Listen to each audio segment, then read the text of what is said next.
Apple's startup story has been solidified in history as the quintessential new American dream. Steve Jobs and Steve Wozniak were the original tech startup duo. The two created Apple, the first company developed as a do-it-yourself business model that has been emulated to create some of the most successful apps, websites, and hardware companies in the world. The Apple of 1976 operated out of Jobs' parents' garage. After a crucial investment of $225,000 by Mike Markula, Apple's first expansion was bringing in talent to work on the interface. Bill Fernandez and Rod Holt were both brought into the company within the next year to develop the user experience that would make Apple famous. Fernandez and Holt worked on the company's first computer model, the Apple I. As a small team, Fernandez, Holt, and Jobs manipulated and reworked Wozniak's design to create the unique all-in-one format for modern computing. Made to compete with the kits of the day that required assembly and therefore some sort of technical ability, the Apple I appealed to a much larger market. When compared to the larger tech market of the late 1970s, the relatively low starting price of $666.66 brought the possibility of home computing to a much broader audience. Jobs was breaking down the barrier between computer enthusiast and average layperson. By the release of the Apple II in 1976, the company had secured the major aspects of their branding that would persist through the company's formative years and into the decades to come. Apple's creative design process overlapped technical design in all aspects of the Apple II. The iconic rainbow logo displayed above the keyboard served as a declaration of Apple's landmark accomplishment within the field of personal computer graphics, the color display. Apple's first and earliest products, such as the Apple I, Apple II, and Lisa, certainly had an impact on consumers' perceptions of the computing industry. But the most revolutionary product from the earlier years of Apple was the original Macintosh.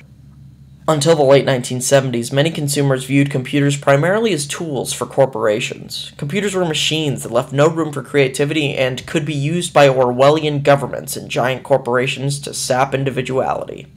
Apple changed this common consensus, especially with the release of the iconic 1984 commercial for the Macintosh. Today we celebrate the first glorious anniversary of the information purification directives. We have created, for the first time in all history, a garden of pure ideology, where each worker may bloom, secure from the pests, obeying contradictory thoughts. Is more powerful a weapon than any fleet or army on earth. We are one people, with one will, one resolve, one cause. Our enemies shall talk themselves to death, and we will bury them with their own confusion.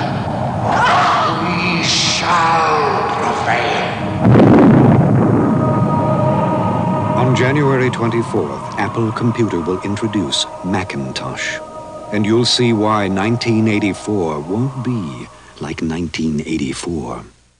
The advertisement completely changed what it meant to own a computer. Owning an Apple computer became synonymous with rebelling against the pre-existing structures that were meant to stifle creativity and individuality. Apple was seen as not only selling computers, but selling a counterculture. To quote tech analyst Neil Seibart, Apple's main product is an experience. They look at all of their products as taking away the complicated part of technology so the users can feel like they have more control over their lives. Another significant reason why Apple and the Macintosh gained so much attention was the triumphant success of the Macintosh's much-anticipated public unveiling.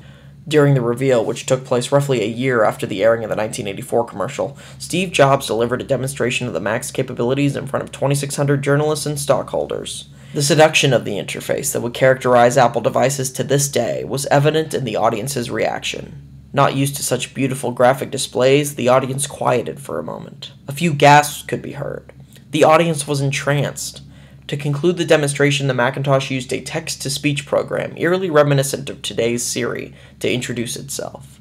The audience went crazy and erupted into cheers and applause that carried on for more than 5 minutes. The 1984 original Macintosh was the embodiment of Apple's early philosophy. It was user-friendly, had a beautiful graphical user interface, and changed what it meant to own a computer. Jobs' vision was to create nicely designed products for the mass market that married art to technology using sharp, minimalist aesthetics.